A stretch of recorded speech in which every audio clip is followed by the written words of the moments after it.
Have you seen the new series called Harry and Meghan on Netflix? Well, according to Charlie Portsfield from Forbes, Harry, Meghan, and Archie will always be loved family members. Buckingham Palace said this in an uncharacteristically sentimental language for an official royal statement. Buckingham Palace is a bucket list place for many people, and even if it's not, then it's still interesting to learn about a new landmark. This is what makes my speech relatable. I am credible because I have visited Buckingham Palace and witnessed the changing of the guards. I have also done a lot of research on this topic. Today I will be going over the history of Buckingham Palace, visiting Buckingham Palace, and the changing of the guards ceremony at Buckingham Palace. So to start off, the history of Buckingham Palace. This is a picture of it in London. King James I originally used the land to build a mulberry garden, and from there the property was passed down. In 1703, John Sheffield, who became the Duke of Buckingham, built a mansion for himself and called it the Buckingham House. In 1761, King George then bought it and eventually passed it down to his son, King George IV, who then expanded the house into a palace. In 1826, it was added on to and made double its size, and then the Queen moved in, Queen Victoria.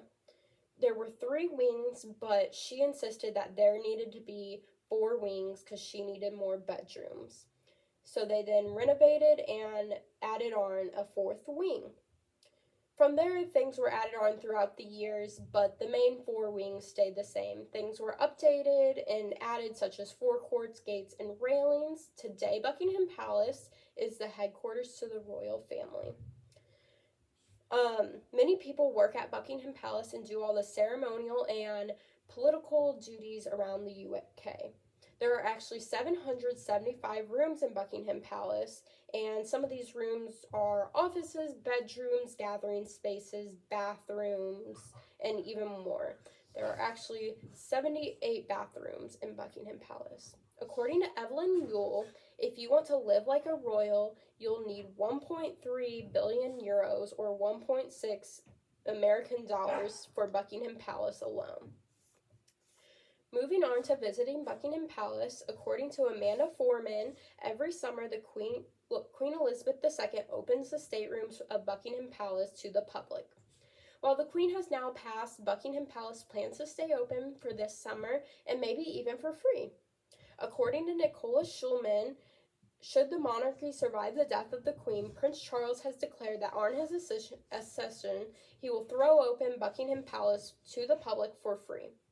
The palace first started opening the gates to the public after a fire had started and they needed funds to update and renovate what had been destroyed. In order to access Buckingham Palace as of now, you will need a ticket, and each ticket will need a time slot. These tickets usually sell out months in advance, so it's important to book your trip ahead of time. You can also purchase different combination tickets for different attractions around Buckingham Palace, and these may include the Royal Mule or the Queen's Gallery. The palace is more open on dates that the royal family is away for safety precautions. This is why most of it is open during the summer, because the royal family is away all summer.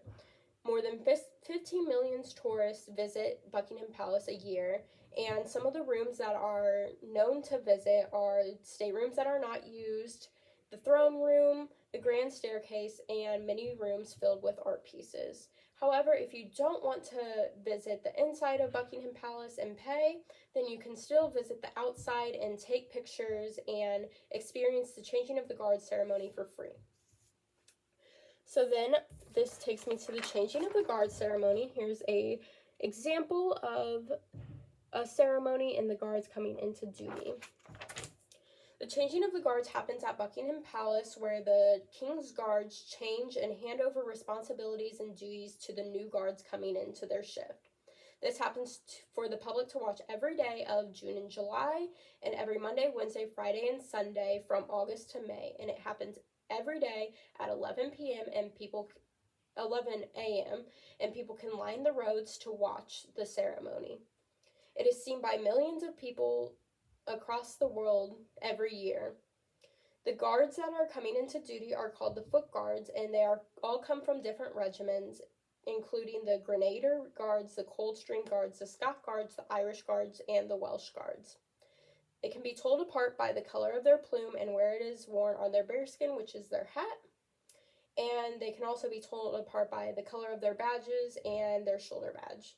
The responsibilities as a guard include guarding the royal family and all places throughout the palace. During the changing of the guard ceremony, they walk down the road or march down the road accompanied by a military band ready to take on their duty for anywhere from 24 to 48 hours.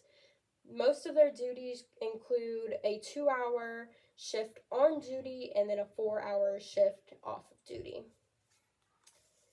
In conclusion, I hope that you have learned some interesting information about Buckingham Palace and the changing of the guards, and you will maybe even plan a visit.